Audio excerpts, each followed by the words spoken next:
Eto na nga mga Marites, nandito pala ako sa Shanghai Garden. So located to sa Alsad Branch. Trinay namin kumain dito. First time namin kumain kasi every time na kumakain kami sa Shanghai Garden is sa may city center. At nagulat ako, may pag-grilled pala dito at may pa-hotpot. Kaya si Mayor tuwang-tuwa magluto ng beef.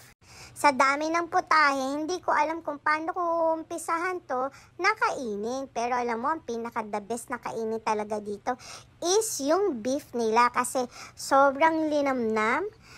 At yung pagkakamarinate is perfect na perfect. So kung gusto nyo man dito pumunta, ma-accommodate pala nila ang buong pamilya ninyo. O yan, tinikman ko ng grilled.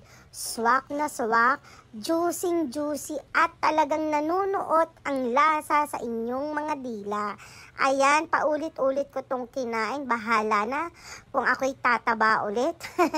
O diba? Syempre tumikim tayo ng gulay para pang-healthy sa ating katawan. At itong shrimp, the best din ito. Yan ang marirecommend kong kainin ninyo. At ito na nga, trinay ko tong hotpot na to. O diba, merong crab meat, vegetable. Syempre, hindi mo pwedeng mawala ang vegetable dyan. O diba, ang sarap.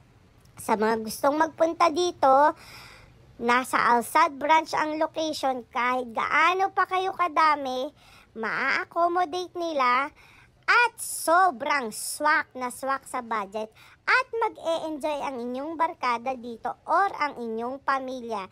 So watch out my next videos sa ibang mga restaurant, mga kamaritesan. Bye! Just don't forget to subscribe my YouTube.